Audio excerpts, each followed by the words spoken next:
চন্দ্রকোনায় দীর্ঘদিনের দাবিকে সামনে রেখে চন্দ্রকোনা রেলপথ নাগরিক উন্নয়ন কমিটি একটি মিছিল অনুষ্ঠিত করেছে। এবছর বিদ্যাসাগরের ২০৬তম জন্মদিন উপলক্ষে এই কর্মসূচি গ্রহণ করা হয়েছে। মিছিলের সময় বক্তারা বলেন, চন্দ্রকোনা থেকে ঘাটাল, ক্ষীরপাই, চন্দ্রকোনা টাউন পর্যন্ত রেললাইন সংযোগ দ্রুত বাস্তবায়ন করা উচিত। এলাকার মানুষকে ভিন রাজ্যে শিক্ষা ও স্বাস্থ্য সেবার জন্য দীর্ঘ দূরত্ব পাড়ি দিতে হয়, যা নাগরিকদের জীবনে অসুবিধার কারণ হয়ে দাঁড়িয়েছে।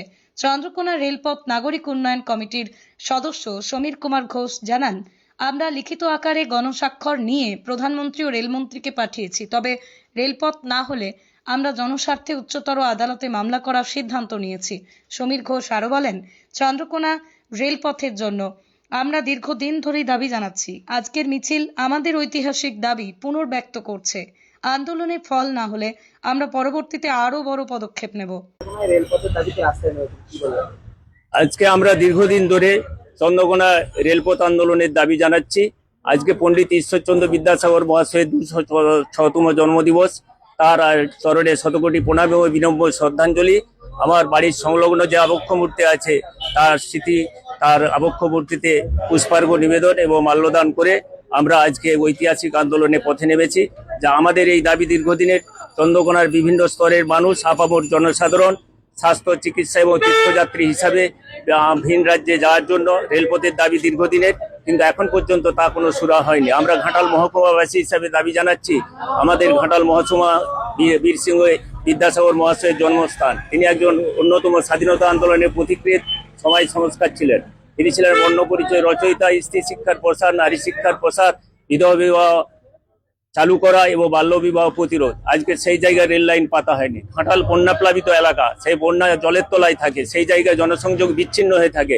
আজকে পাঁশকুড়া থেকে ঘাটাল হয়ে, আজকে ক্ষীরপাই হয়ে, চন্দ্রকোনা হয়ে রোড চন্দ্রকোনা পর্যন্ত আমরা রেল লাইনের দাবি জানাচ্ছি। এবং এই রেল লাইন পাতার জন্য এবং রেল লাইন পাওয়ার জন্য এখানকার মানুষ পরিষেবা যাতে পায়, সেই জন্য আমরা দেশের প্রধানমন্ত্রী নরেন্দ্র মোদী, দেশের স্বরাষ্ট্রমন্ত্রী অমিত শাহ এবং রেলমন্ত্রী অশ্বিনী কুমার মহাশয়ের কাছে লিখিত আবেদনপত্র জানিয়েছি এবং গণস্বাক্ষর সম্বলিত দরখাস্ত প্রেরণ করেছি।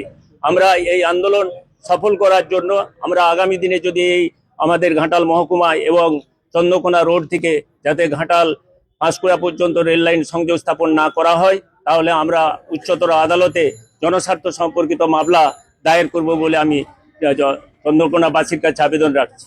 ইয়াম্মা কোম্পানি অনুমোদিত আরামবাগ মহকুমার একমাত্র মেইন ডিলার আমনা অটো সাপ্লাই এখন বিশ্বমানের শোরুম নিয়ে হাজির হয়েছে আরামবাগের গড়বাড়িতে। বাইক ও স্কুটারের লেটেস্ট কালেকশন ন্যায্য মূল্যে পেয়ে যাবেন আমাদের এখানে।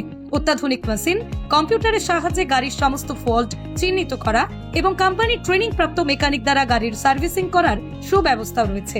একই ছাদের তলায় রয়েছে ইয়াম্মা কোম্পানির অরিজিনাল স্পেয়ার পার্টস এর বিরাট কালেকশন। এখানেই শেষ নয়, ইয়াম্মা কোম্পানির unbreakable helmet, riding jackets, gloves, টি শার্টেরও বিরাট কালেকশন রয়েছে। তাই বাইক মানি হলো জাপানি ইয়াম্মা, আর ইয়াম্মা মানি হলো আমনা অটো সাপ্লাই। ৩৫ বছর ধরে আপনাদের জীবন পথের সঙ্গী।